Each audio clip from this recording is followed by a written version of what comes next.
Hello, good afternoon. Sorry. Good afternoon, everyone.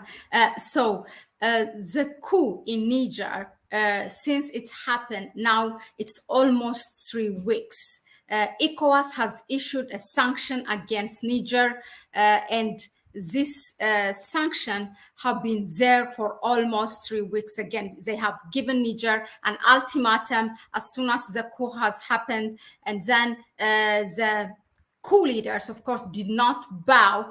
So the sanction is in the midst of all this, the sanction against Niger has continued. Now, the world or the mainstream has been busy telling us or bombarding us with the information how these sanctions and all by Nigeria-Led-Ecowas has crippled Niger, and also other sanctions that have been, loans and funds and, the so-called aid that has been stopped by the collective West. So I am here actually to tell you the sting of the sting of the sanction is more being felt in Nigeria than in Niger.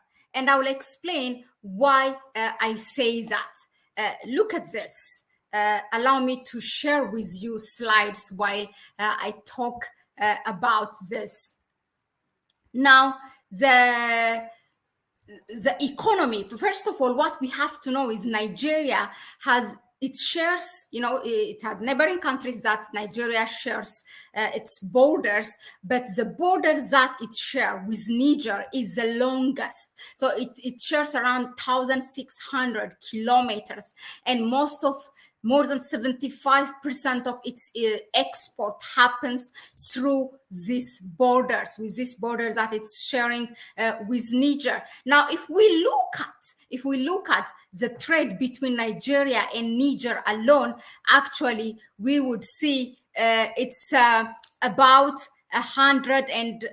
more than 120 million dollar of exports that Nigeria exports to Niger. If we see on the other side, Niger exports to Nigeria about $60 million annually. But it's not only the trade between Nigeria and Niger. Nigeria, since it shares the longest border with Niger, it's on the northern part of Nigeria, it also loses all the trades and the exports and the imports that it has with other countries in the neighbor or in the Sahel, in all those regions, because they have to cross through Niger. Let us see. So it's a total of this amounts a total of 1.3 billion Nigeria's trade of a total of $1.3 billion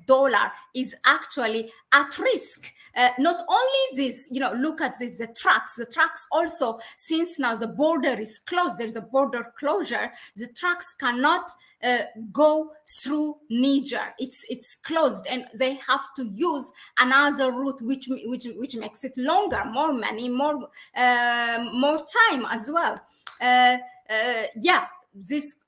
And then we see those are on the land, the trades that are happening on land. Now, also, if we see the airline, the air transport, look at it. If a flight comes from Europe or other parts to go to Lagos, meaning the capital of Nigeria, then it has to pass through Niger. That's its northern neighbor. And it's a very long border that it's sharing. So now these flights have been affected because to avoid this, they have to go through to another country. Also, the cargo planes as well. It's not the commercial flights, and then also the cargo planes. Look at it now. For example, if a plane departs from Lagos and wants to go to Europe, now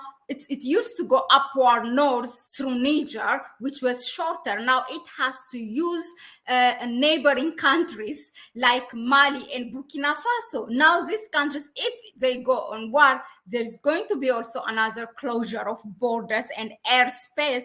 Then they have to go also through next country. Already now with its border closure, and then Niger closing its airspace, because for every action there's a reaction, a total of 2 hours extra on the flight to go to, this is alone to go to Europe. Air France has stopped already its flight, but it has to do with Mali and Burkina Faso. Now, let me tell you, ever since Tinubu, meaning the president of Nigeria, he came to power. When did he came? He came on May 29th. That's when he resumed office. Ever since he came, Nigeria is actually in crisis. This, I'm giving you a background how this man is in love with policies that puts the country, now also the region, into economic crisis.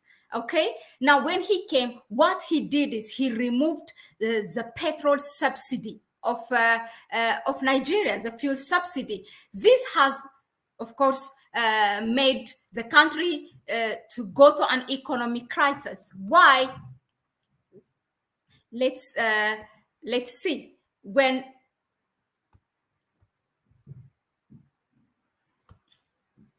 Now, when the fuel subsidy happens, of course, the price for fuel has increased by 20%. And then the inflation in the country, also in Nigeria, has increased by 30%. This is the fuel price.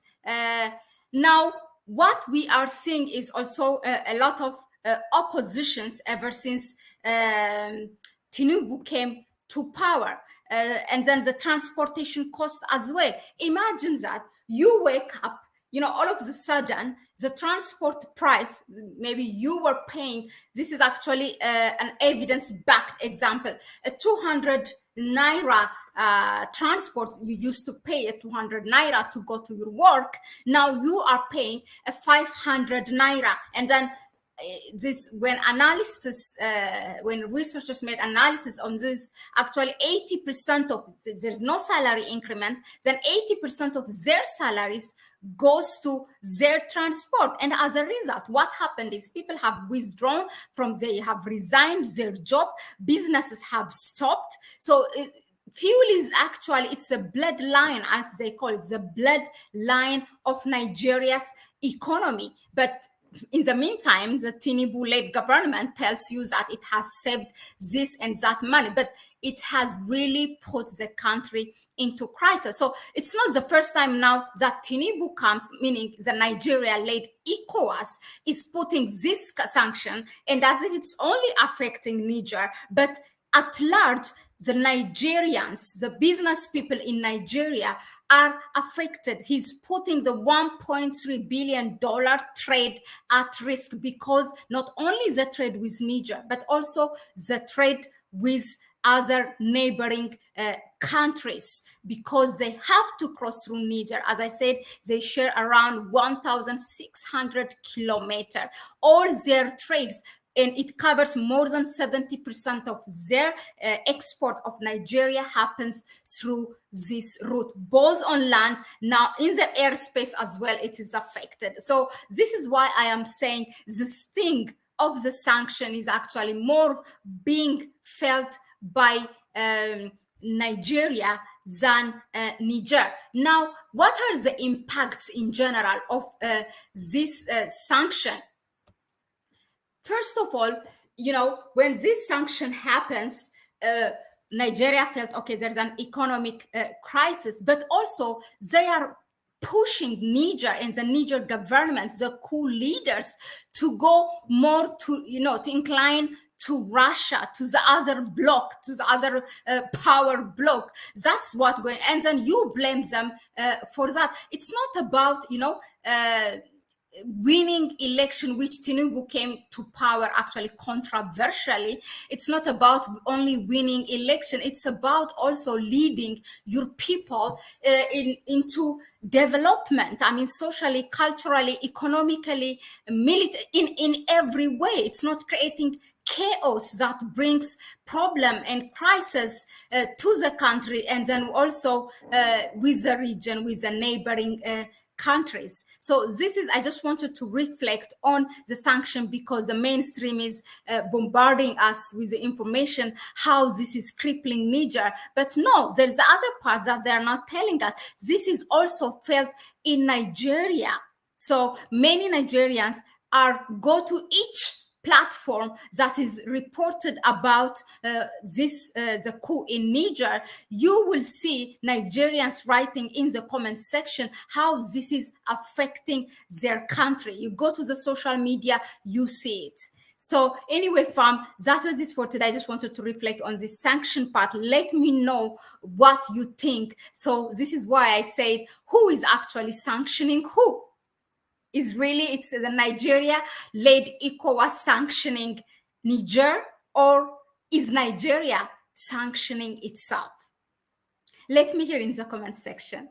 That was it for me for now. Until next time, bye-bye.